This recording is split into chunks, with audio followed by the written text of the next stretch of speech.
Welcome back, everybody. Let's give you our week 3 preview. Steelers, Raiders. The Steelers travel out to Las Vegas to play the Raiders, who are 1-1 also. They had a big week 1 win against the Denver Broncos, and then they follow up with a ass beating in Buffalo. The Bills hand them a pretty heavy loss. The Raiders looked pretty pedestrian in that game.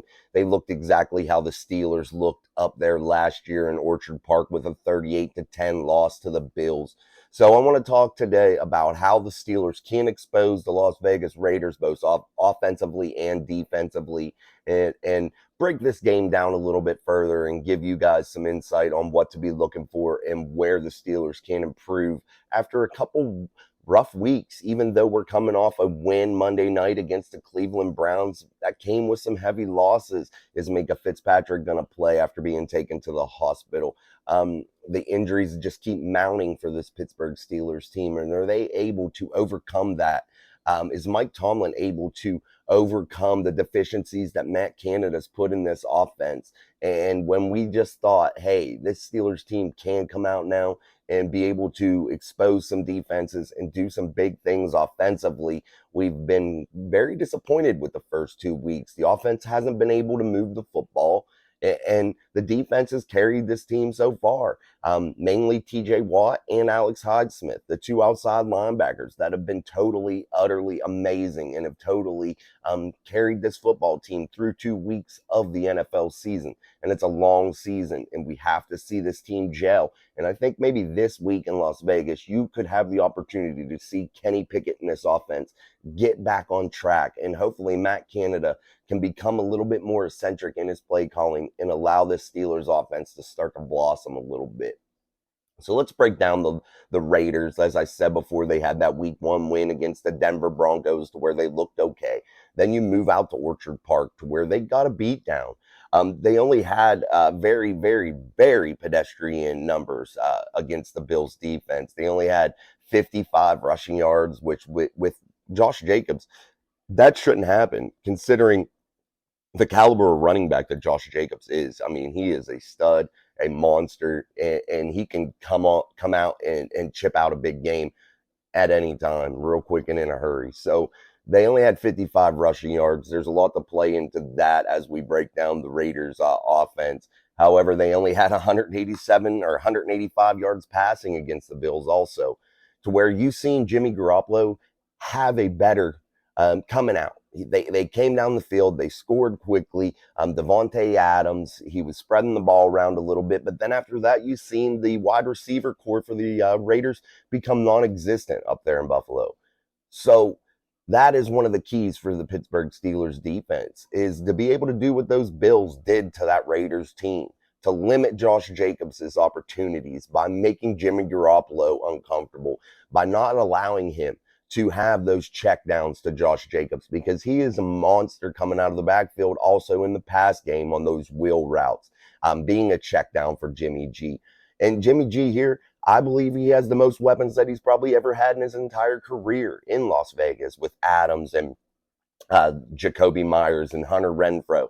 But he has to be able to get those guys involved, and the Steelers defense has to sandwich down and really control Garoppolo and keep him inside the pocket, because this week, more than ever, the Steelers defense and their pressure that they can apply is so important, because Garoppolo isn't super mobile.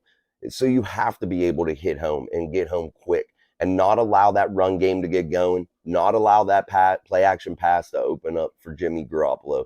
Because once you allow that play action pass to start, that gets that run game going, that gets that intermediate to deep passes going, and it really allows Garoppolo to get some comfort and then be able to get Hunter Renfrow into the game, which we haven't seen really from Jimmy G yet. That connection isn't there. We see the connection with Jimmy G and Devontae Adams, but we've yet to see that with Hunter Renfrow, also Jacoby Myers. So we'll see how this plays out with Jimmy G. Is he able to eat where the Steelers are deficient? And that is in the middle of the field. Are the Raiders going to spread the Steelers out and hit them in their biggest weakness, and that's spreading them out, attacking the middle of the field, and then allowing the run game to go. Because once you start attacking the middle of that field and you have enough time to get the ball out to those underneath routes to Hunter Renfrow, Jacoby Myers, those types of players, Devontae Adams, then that opens up Josh Jacobs, and Josh Jacobs could have a big game when the Steelers start to play that heavy pass rush, soft shell back end of the defensive secondary.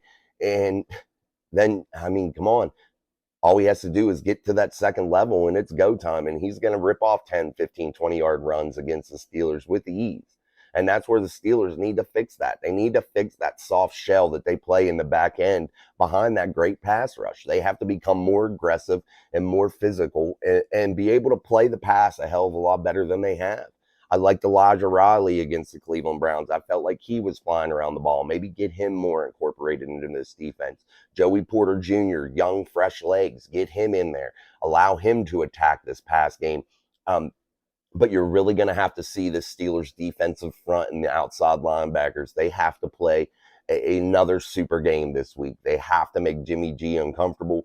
They have to force him into longer third down passing downs. You have to force him into 3rd and 6, 3rd and 7, that area on a consistent basis to make sure that he just doesn't have a nice, easy, comfortable check down throw that he can make to get the first down, or allow him to utilize that check down here to Josh Jacobs, either a dump pass or hand it off to him. You don't want allow him to be really comfortable in calling plays at the line, changing things up. You want to cause a big level of discomfort for him, and that is the real key to this game, is keeping Garoppolo off pace, off rhythm. You don't want to allow him to get in any sort of tempo. It has to be controlled up front by the Steelers defense. But again, that secondary has to become more aggressive, and that is a huge thing. The aggressiveness in the back end has not been there, if you ask me. At times you see flashes of it. You see him getting up in the grill of these wide receivers and actually controlling some of that and contesting for the football. But right now, Tara Austin is there's a lot of soft shell guys are playing back there in that secondary, and they're just letting passes be completed in front of them to where it's just easy pitches and catches for these quarterbacks, these opposing quarterbacks for the Pittsburgh Steelers defense. The Raiders tackles, though, on this offensive line can easily be beat, in my opinion. And I think that TJ Watt and Alex Highsmith can get home and get home quick. And I think that the Raiders are going to have some trouble with that because their offensive line hasn't been that great. And I think there's a lot of holes in that offensive line to where the Steelers' offensive front can exploit them and exploit them easily. I think, though, on that offensive line, you have who do you have at left tackle? Colton Miller. You have him. Right tackle Jermaine Ellimer. You just have to exploit those guys. You have to be able to get by them quickly. You have to have a good first step and be able to promote that fast, quick pass rush and not allow Jimmy G to settle in any way at all. So also the running backs, Zamir White, Josh Jacobs, you have to control them. We've talked about that. They do run a fullback, Jacob Johnson. You have to be able to look out for that where they come in those heavy sets. The tight ends, Austin Hooper, Michael Mayer. You can't allow them to work the middle of the field. You don't want them to be able to get so comfortable and have shorter downs and distance to where they are coming out in those heavy 2 tight end sets to where they can run and throw out of them with Michael Mayer and Austin Hooper, and bringing in the fullback Jacob Johnson, allowing them, because you see Josh Jacobs, he's able to get out of the backfield like we just talked about, to where he's able to be that little safety valve for Jimmy G, to where you bring in those big heavy sets. You can still utilize your whole offense with the pass game because you still have Devontae Adams, 2 tight ends, Josh Jacobs, the fullback.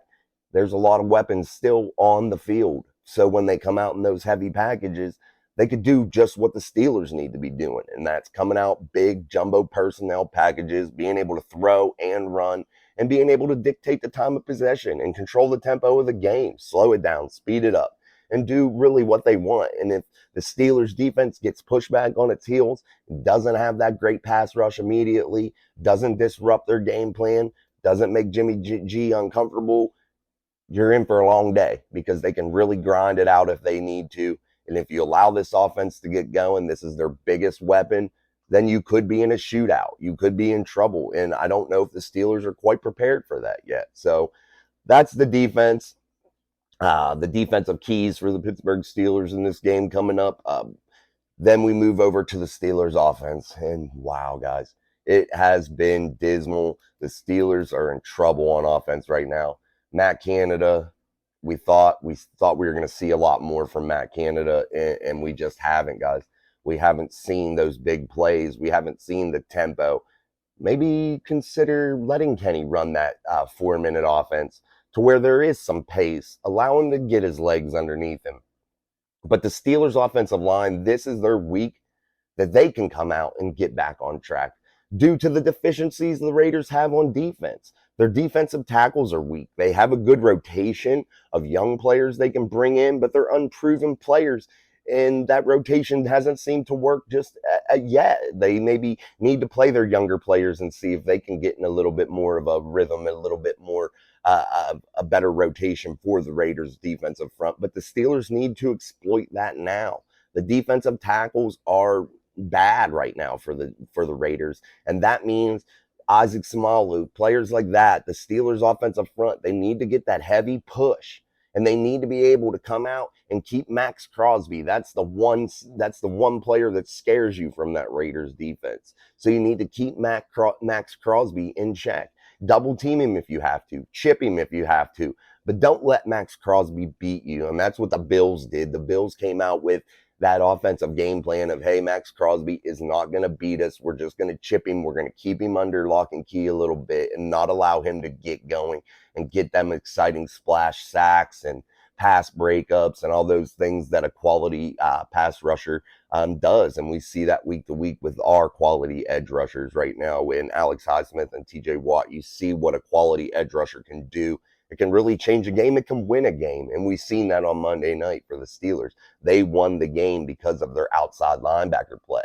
So the Steelers have to be able to control Max Crosby at all costs.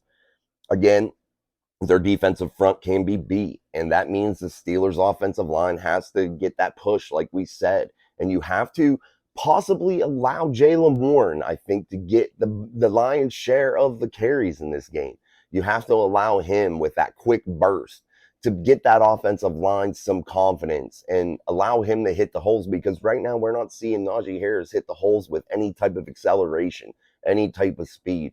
And that's problematic for the Pittsburgh Steelers offensive line. It doesn't allow them to get any confidence, get into any type of rhythm. And that's what you need from them right now. You need to allow them to get into that confident stage of gelling together to where, hey, we ripped off a couple big runs. And I think Jaylen Warren's the answer for that, especially against this Raiders defensive front. Jaylen Warren being a quick, fast, shifty guy, I think he can hit the holes quickly, allow the Steelers to just have to take that first general good step and pop off the offensive line, which allows Jaylen to get to that second level perhaps and allow him to use his speed to explode, because I feel like the secondary for the Raiders isn't really spectacular either.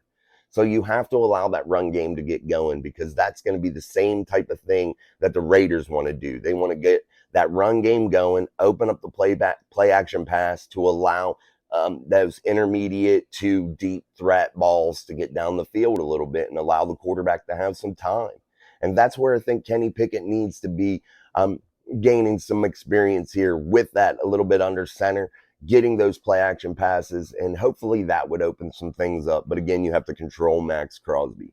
So as far as Kenny Pickett's concerned, he has to become more comfortable, and that only comes with the run game starting to work, because that's going to get the offensive line the confidence that it needs in order for it to start progressing and start to grow. And I know it's early in the season, and that's why I'm still optimistic about Kenny Pickett in this offense and Matt Canada to be able to get things back on track a little bit and to start to produce some points and possibly throw out a big game or two right here in this stretch of games. The Raiders, the Texans, this is your time. This is the time that you can come out and start to get on a roll, build your confidence, feel good about yourself.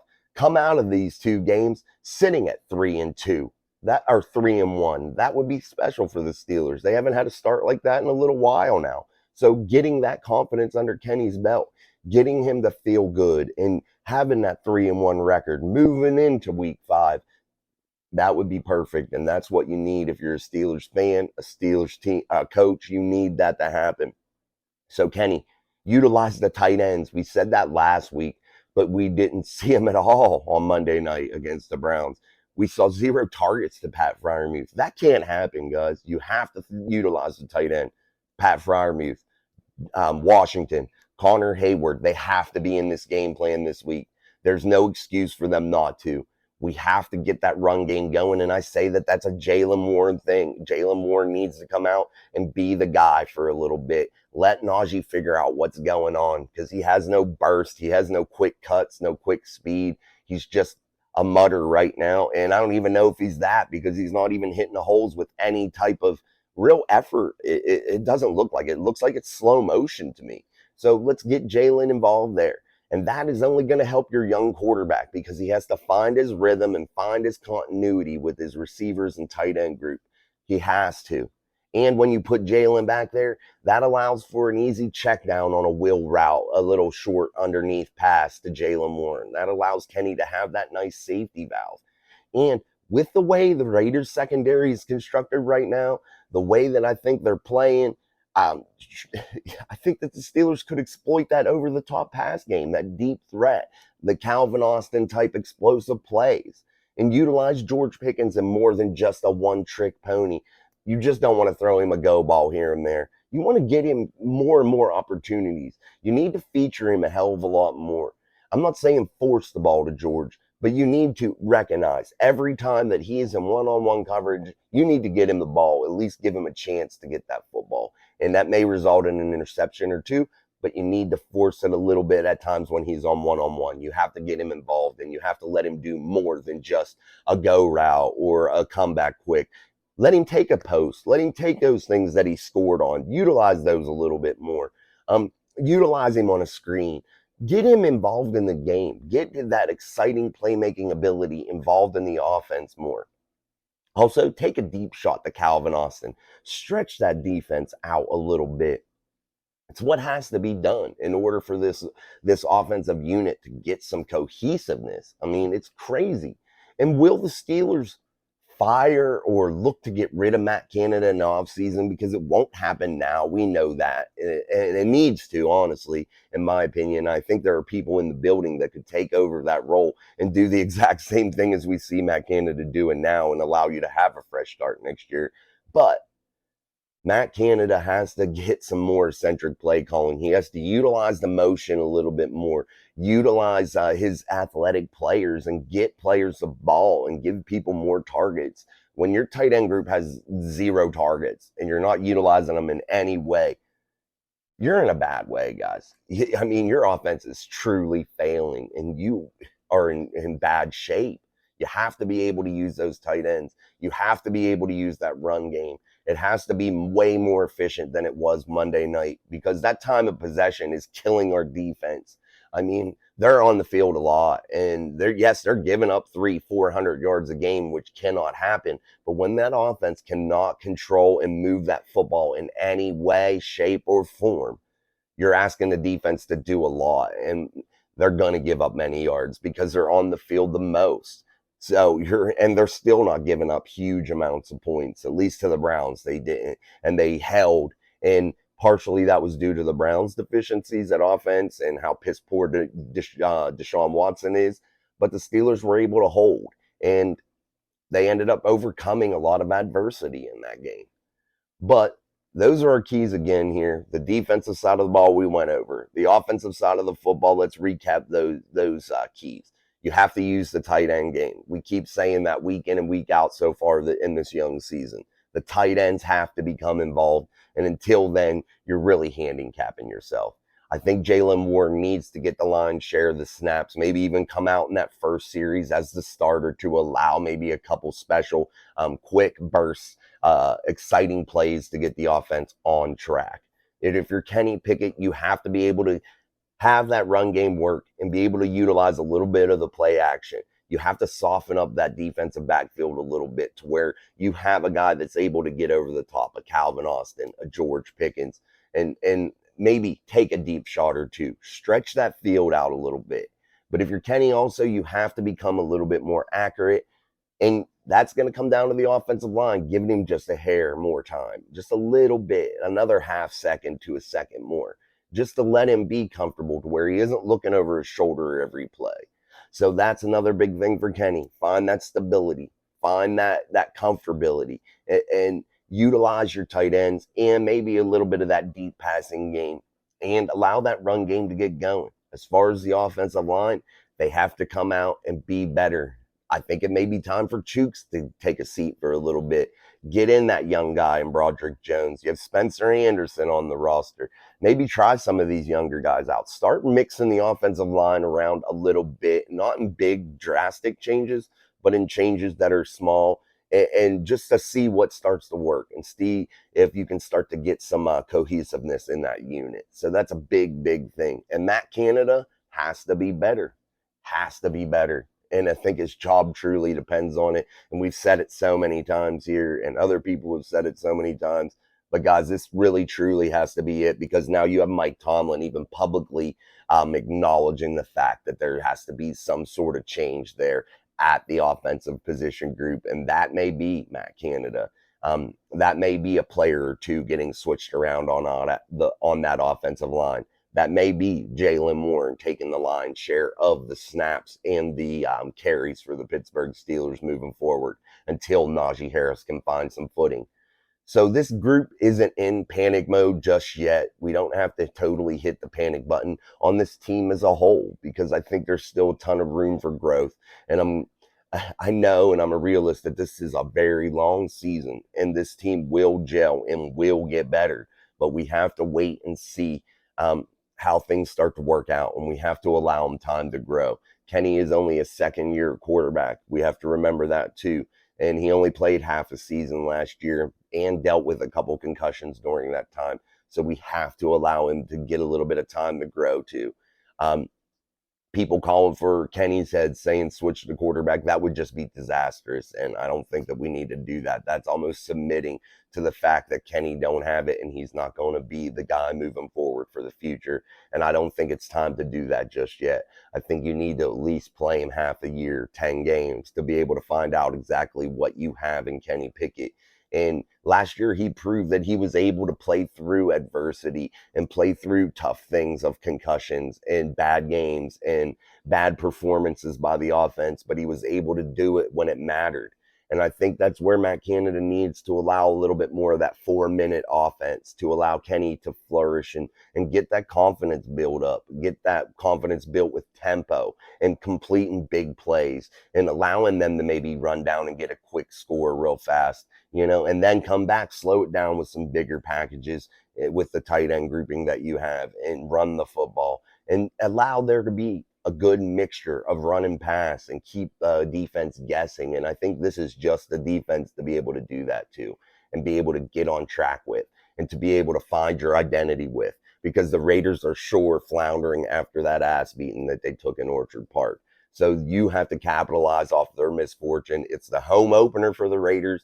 So they're coming out hard, crazy. They're going to be looking to have high energy, especially in the Death Star out there. It should be packed, should be full of Raider fans. So you're going to have to uncover how to deal with that crowd noise, that excitement level, and you're going to have to come out and hit them in the mouth real hard here and get a big splash play like we did in week 2 against the Browns here on Monday night, where you had Alex Highsmith come out with a big pick six.